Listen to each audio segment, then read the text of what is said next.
ढवळपुरीकरांनी आमचा तानपट्टा काढायची जणू भीष्म प्रतिज्ञाच केली होती. काय करावंच समजत नव्हतं.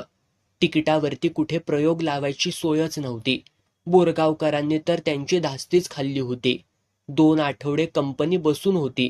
काय करावं समजत नव्हतं. यात्रा गाठून 1-2 प्रयोग केले, पण तिकिटावरती प्रयोग लावायचं धाडसच होत नव्हतं. गुलाबरावांनी वैतागून विचारलं, किती दिवस कंपनी अशी बसवून ठेवायची हाय? ढवळपुरीकरांचाने आपला वाद मिटस्तवर, ह्यो माणूस जगून दिला असं वाटना झालंय. खुळे आहात बोरगावकर तुम्ही. ढवळपुरीकर हा एक बुद्धिमान माणूस आहे. तो सगळी पावलं सावधपणे टाकणार. आपल्याच टकुऱ्यात मेंदूचं वडं झाल्या ती. काय बी बोलू नगासा. त्यांचं काय चुकलंय गुलाबराव? अस्वलाला गुदगुल्या केल्यासारखं आपण त्यांना दुखवलंय. 5 वर्षांचा करार असताना एकाच वर्षात कंपनी सोडून बाहेर पडलोय आपण. मग काय कायमचं झोपून घ्यायला पाहिजे होतं का त्या कंपनीत? समजा आम्ही मेलोच असतो तर काय केलं असतं त्यानं? हा, असं नका बोलू गुलाबराव. तमाशात तुमच्यासारखं चटपटीत सोंगाडं किती आहेत. तुम्ही गेलात तर पब्लिकची टाळकी फिरतील गुलाबराव. तमाशाचा मालक झाडावरच्या फरुडागत किती बी फिरलं तरी रशीक कधी फिरणार नाही ती. गुलाबराव तान्या पोरागत हसले. पेटीतून बाटली काढत म्हणाले, घेणार साका? हा, तुमच्या शब्दाला आपला कधीच नकार नसतो या. कारण तुम्ही माझ्यापेक्षा 10 वर्षांनी मोठं हायसा. अर्धी बाटली संपली असेल नसेल, पन्हाळगडाच्या मुख्य दरवाजातून सिद्धी जोहर आत घुसावा तसे सुलतान शेठ ब्रीफकेस सावरीत आले.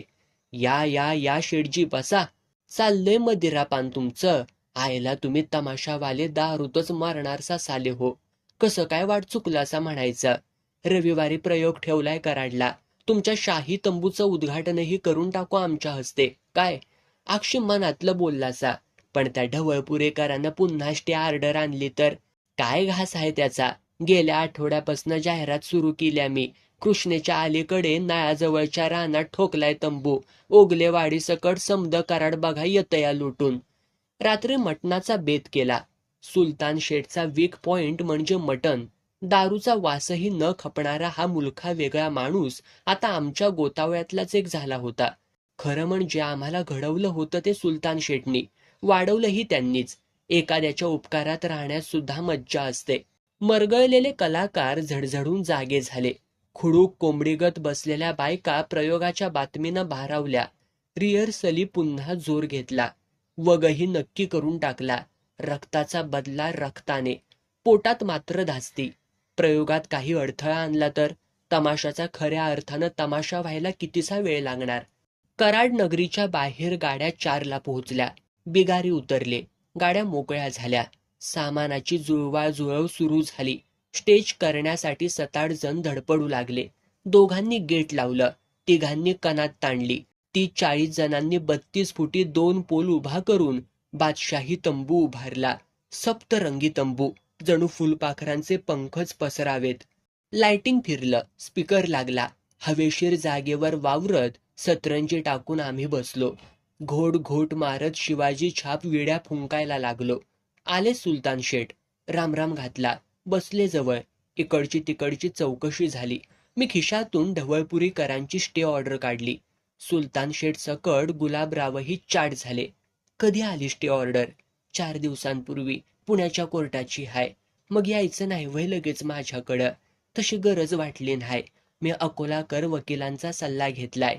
त्यांनी सांगितलंय, कुणालाही फोटो काढून देऊ नका. भाषण टेप करून देऊ नका. पुण्यातलं वकील गाठलं सा? हां, स्टे ऑर्डर पुण्याची आहे ना. सुलतान शेठ, पोलीस बंदोबस्त जारी ठेवा. तुम्ही काय बी काळजी करू नका गणपतराव.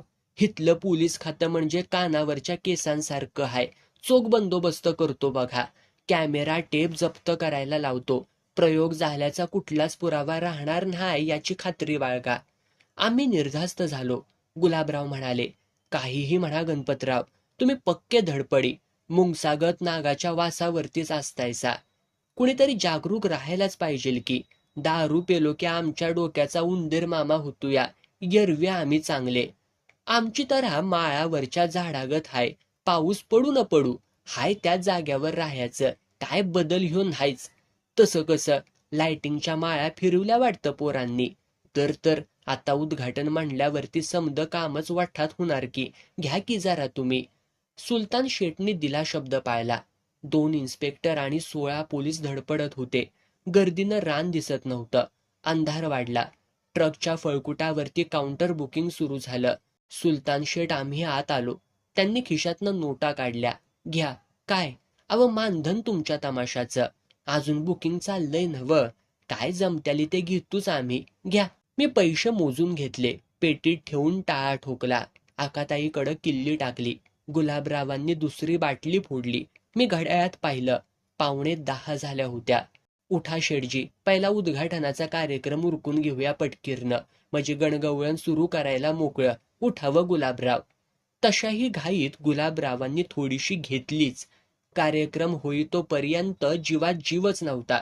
वगाच्या आधी नेहमीसारखं सणसणीत व्याख्यान दिलं. कार्यक्रम संपला. नेहमीसारखी आम्ही सामानाची आवराआवर केली. सुलतान शेठनी निरोप आणला. नाना घात झाला का काय झालं? ऑटोमॅटिक कॅमेऱ्यानं फोटो घेतले गेलेत. तुमचं भाषणही टेप झालंय. काय म्हणतायसा काय? आत्ता सीबीआयच्या माणसाकडून बातमी कळली. घात झाला. एव्हाना माणूस पुण्यात पोचलाही असेल. कपाळापासून गुडघ्यापर्यंत झटक्यात मला घाम फुटला. कोर्टाची ऑर्डर डावलली हा फौजदारी गुन्हा. गुलाबराव तर कपाळाला हात लावून खालीच बसले. काय करावं कुणाला समजेना. सुलतान शेठ काय व करायचं आता? माझं तर डोकं काय कामच दिना झालंय. ठीक आहे गुलाबराव मामा, तुम्ही गाड्या घेऊन तासगावकडे चला. बातमी कुठेही लीक होऊ देऊ नका. मी चलतो पुण्याला. तिथं जाऊन आता काय होणार आहे? माझा प्रयत्नावरती आणि अकोलाकर वकिलांच्या वरती विश्वास आहे. पुण्यात अकोलाकर वकिलांच्या घरी पोचायला मला 12 वाजले. त्यांनी कडकडून मिठी मारली. काय झालं वकील साहेब? फोटो आणि टेप कोर्टापर्यंत पोहोचण्याआधीच मी स्टे ऑर्डर उठवली. पुन्हा एकदा डोळे पाण्यानं भरले. वकील साहेबांच्या हातात हजाराच्या नोटा कोंबून बाहेर पडलो. मनात म्हटलं, माझ्या गावदेवीची सावली हाय अंगावर. तीच मला शेवटपर्यंत सावरून नेईल. तासगावला यायला दिवस मावळला. बातमी ऐकून गुलाबरावांनीही मिठी मारली. बाटली फोडत म्हणाले, करूया जरा वगाचं वाचन. छे, आधी चिंचणीला जायचं. यल्लम्मा देवीच्या अंगावरती पातळ चढवायचं. मग पाहिजेल तर रात्रभर पीत बसू. जीभ घेऊन पडलो बाहेर. हिरवं पातळ चुडा आणि नारळ घेतला. चिंचणी गाठली. यल्लम्माची ओठी भरली. घरी येऊन आईच्या पायावरती डोकं ठेवलं. भाऊभोवती गोळा झाले. शंकरनं सगळ्यांना घडली घटना सांगितली. आखरीत घडल्या ग जो तो पाहू लागला. लक्ष्मीनं ओवाळलं. छोटी संघमित्रा पायात घोटाळली. उचलून कडेवर घेतली. बिस्किटाचा पुडा मिळताच पापी देऊन पळाली. गुलाबरावांना म्हटलं, तुम्ही पळा तासगावला. मी मुक्काम करणार हाय. कामून? तमाशा रोजचाच हाय. जरा घरातल्या अशराफ जीवांच्या कडबी बघायला हवं की. बायका काही बोलत नाही त्या म्हणजे त्यांना काहीच वाटत नाही असं नाही. बोरगावकर पळाले. लक्ष्मी लाजली. मी बाटली फोडली तशी लक्ष्मी म्हणाली, असली वायड सवय कशाला व लावून घ्यायची बरं. चटक लागल्या. काय ग करणार त्याला? आज बरी आठवण झाली आमची. यल्लम्मानं केली. संघमित्रा कुठाय? बेटी ताटात जेवणार आहे माझ्या. दारू पोटात गेली की तेवढ्यापुरती माया उपाळून येते. यरव्या आठवण बी होत नसल व आमची तुम्हासनी. काहीतरीच असतंय बघ तुझं. फाटकं पातळ ग कशाला निसलीयास? ढिगानं साड्या पडल्या ती नव पेटीत. असून काय करतासा? नव पातळ नेसावं तर सासूबाई काय बी बोलत्या त्या. नवरा हिंडतोय तिकडं तमाशा करीत आणि ही हिंडत्या इकडं नटून नवऱ्या माघारी. ऐकायचं तरी कुणाकुणाचं म्या. वाईट वाटलं. तिची होणारी गळचेपी प्रखरतेनं जाणवली. संघमित्राला मांडीवर घेऊन एक एक घास कसा तरी खाऊ लागलो. दिवाळी आली तरी आम्ही फिरतच होतो. उघड्यावर आंघोळ्या आटोपल्या जात होत्या. ऐन दिवाळीत मुंबईच्या राणीबाग थिएटरमध्ये प्रयोग लावले. गाड्या भिडल्या. पण नेहमीसारखी 7 दिवस स्टे ऑर्डर आली. ढवळपुरेकर जात्याच हुशार माणूस. आता तर त्यानं मुंबई हायकोर्टाची स्टे ऑर्डर मिळवली. काय करावं समजना. अकोलकर वकिलांना पुन्हा गाठलं. ते हसत म्हणाले, घाबरायचं काय त्यात? दिवसा भेटायचंच नाही कुणाला. अव पण साहेब, सलग 7 दिवसासाठी थिएटर आम्ही बुक केलं या नवं. करा की, रोज रात्री प्रयोग करा. पण एक लक्षात ठेवा, तुम्ही आणि बोरगावकर सकाळी 6 पासून संध्याकाळी 6 पर्यंत कोर्टाच्या लोकांना भेटू नका. रात्री टेप रेकॉर्ड कुठं दिसलं तर जप्त करा. सुलतान शेठ होते सोबत. त्यांना सगळं सांगितलं. म्हणाले, पोलीस बंदोबस्ताचं मी काय ते बघतो, तुम्ही लपायचं बघा. आम्ही दोघं रोज एक लॉज बदलायचो. दिवसभर बाटली पचवून मटण हादडून लॉजला ताणून द्यायची. दिवस मावळायला उठायचं. राणीबाग थिएटर गाठायचं. कधी प्रयोग असायचा, कधी दुसऱ्याचाच बघत बसायचा. रात्री राणीच्या बागेजवळून निघालो की कधी काही तिथं भोगलेलं वनवासी जीवन आठवायचं. सासू सकड बायकोला 2 थोबाडीत द्यायचा मोह व्हायचा. पण पुन्हा माझंच मला हसू यायचं. फालतू माणसांशी कारणाशिवाय स्पर्धा करू नये शहाण्या माणसानं. आमच्या तमाशाला अफाट गर्दी व्हायची. काही घाटी लोक दौलत जादाही करायचे. एका वेळी 12-14 पोरी नाचत आल्या की पब्लिक हवेतच तरंगायला लागायचं. खास गावाकडच्या शिट्ट्या मुंबईच्या वातावरणात सणाणून उठायच्या. मज्जा यायची. मानवत खून खटला हा वग गाजायचा. एक दोनदा ढवळपुरीकरांचा माणूस टेप रेकॉर्ड घेऊन आला, पण सिव्हिल ड्रेसवरच्या पोलिसांनी अचूक पकडला. असा दम भरला त्याला की पुन्हा इकडे फिरकलाच नाही. मुंबईत आम्ही रमलो होतो. इतरत्रही प्रयोग होत होते, पण स्टे ऑर्डरची भानगडच नव्हती. घाटकोपरला प्रयोग होता. आमच्या गाड्या लागल्या. राहुट्या पडल्या. तंबू उभा करायला बिगारी धडपडू लागले. बोरगावकरांची तब्येत जरा बरी नव्हती. मी एकटाच पडलो बाहेर दारू प्यायला. शंकर आणि बिंटूला संशय आला. बहुधा आकाताईनं त्यांना मागावरती पाठवलं असावं. कुठे चाललायसा नाना तुम्ही? येतो की रे जरा फिरून इकडनं. चला आम्ही बी येतो तुमच्या संग फिरायला. मी काही बोललो नाही. बरेच लांब गेल्यावर त्यांना मी एका हॉटेलात नेलं.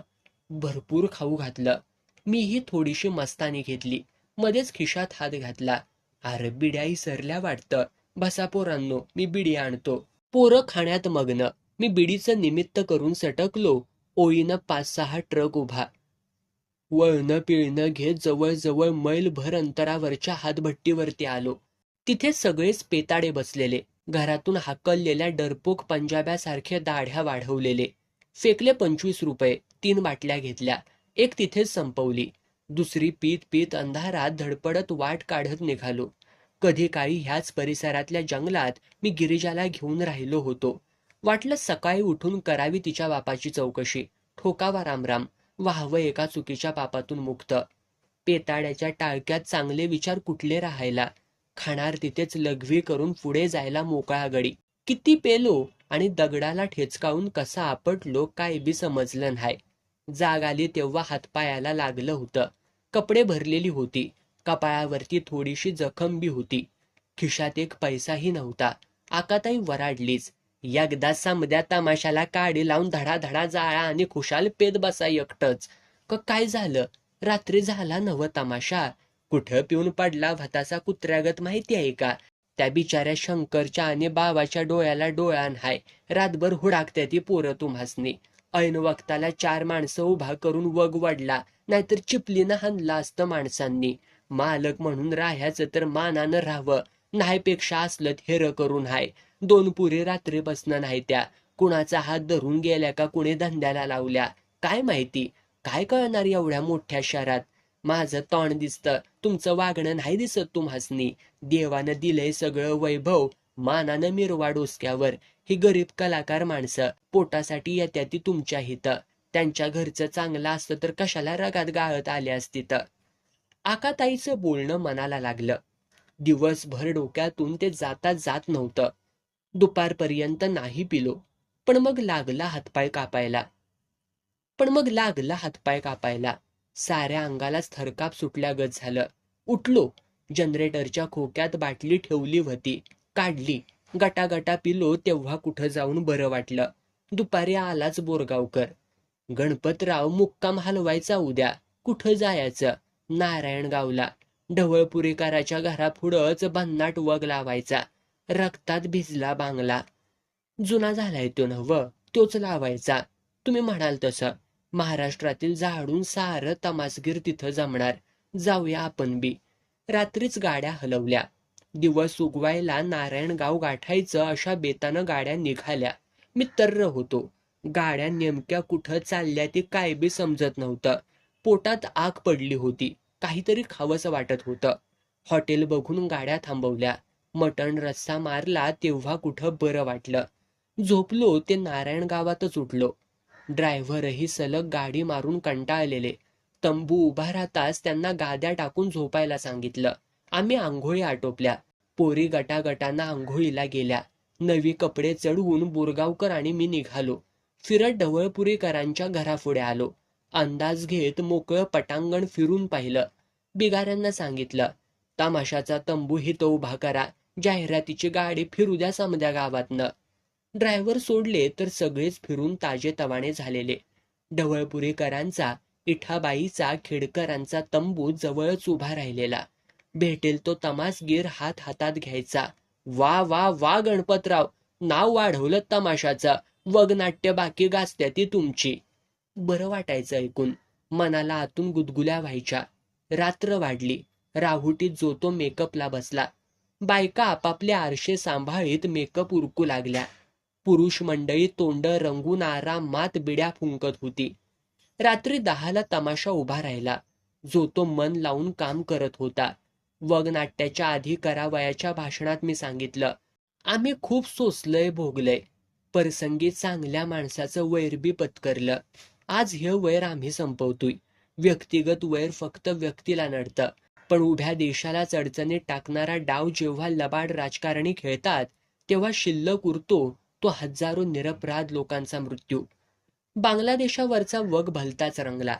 ढवळपुरीकरांनी तो कुठूनसा पाहिला. शेवटी सच्चा कलावंत तो. माझ्या माघारीही चांगल्या गुणाबद्दल कौतुक करणारा. बोरगावकर सांगत होते दुसऱ्या दिवशी, गणपतराव, रात्रीसारखा वग संपूर्ण वर्षात कधी रंगला नाही बघा. कशावनं? ढवळपुरीकरांची पावती मिळाली म्हणजे? त्यांनी फार चांगलं उद्गार काढले ती तुमच्याबद्दल नवं. काय म्हणालत? ते म्हणालत, भूमिका करावी तर गणपतराव चव्हाणांनी, लेक्चर द्यावं तुकाराम खेडकरांनी, आणि वग लिहावा तर तो गणपतराव मान्यांनीच, असं म्हणालत होय ते? हो गुलाबराव मामा, ढवळपुरीकर खरंच बुद्धिमान माणूस आहे. राजहंसानं मोत्याचा चारा शोधावा तसा तो गुणी कलावंतांच्या शोधात असतो. उठूया, उद्या हिशेब पूर्ण करून कंपनीला सुट्टी द्यायची. चला, गाड्या तासगावला घ्यायला सांगा. आवराआवरीला सुरुवात झाली. तोवर जाऊन ढवळपुरीकरांना भेटलो. गप्पा चांगल्या रंगल्या. रामराम घालून बाहेर पडलो.